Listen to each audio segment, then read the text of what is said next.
जय श्री कृष्णा। प्यारे भक्तों, जो मनुष्य ये खेती कर लेगा उसके घर में अन्न धन की बारिश होगी। बारिश कभी किसी चीज़ की कमी नहीं होगी।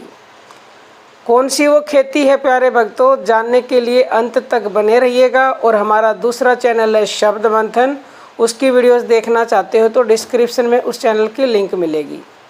प्रेमी भक्तों, सभी मनुष्यों को भगवान नाम की खेती करनी चाहिए। भगवान का नाम बीज है, फिर चाहे आप किसी भी भगवान को मानते हैं, उसी भगवान का नाम बीज है। और ये हमारा हृदय खेत है।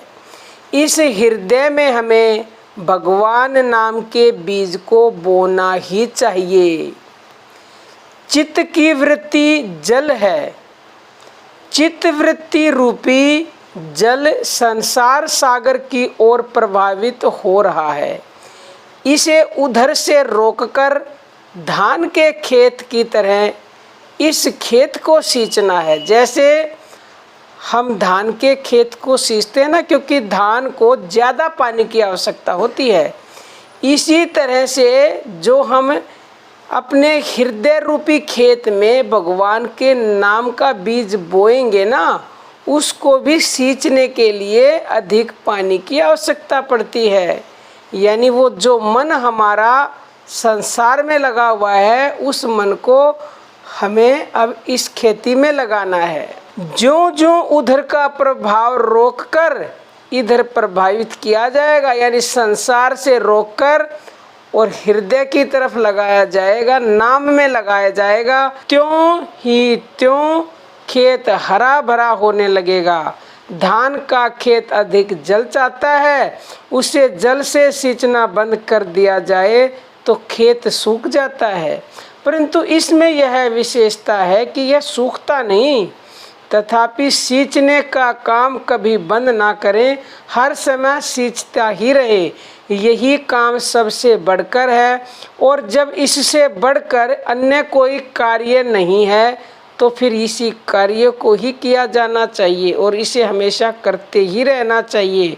इस प्रकार सींचते सींचते जब नन्हे नन्हे धान के पौधे बड़े होकर उनमें बालें निकल आए, अर्थात जब भगवत भजन सत्संग ध्यान नाम जप वैराग्य आदि में रुचि होने लगे, तब मान बढ़ाई आदि पक्षियों से सावधानी के साथ खेत की रक्षा करनी चाहिए। इस समय अत्यधिक सावधानी की आवश्यकता होती है, क्योंकि जैसे ही हमारी भक्ति आगे बढ़ती है तो कोई कुछ कहता है, कोई कुछ कहता है, और मान बढ़ाई के चक्कर में फंसकर हम भक्ति बंद कर देते हैं। जिस प्रकार जब खेती पक जाती है तो चिड़िया चुगती है ना उसको, ऐसे ही हमारी खेती को भी कोई दूसरा चुग लेगा।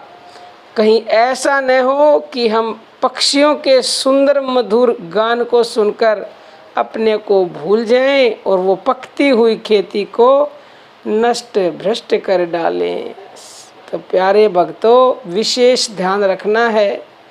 तो आपको इस खेती से जो फल मिलेगा, अगर आपने लास्ट स्टेज पे यानी कि जब फसल पक गई है उस समय सतर्कता बरत ली, उस समय किसी के कहने से, किसी की बहकावे में आकर आपने नाम जप को नहीं छोड़ा, तो प्यारे भक्तों आपको वो मिलेगा, कई जन्म सुधर जाएंगे।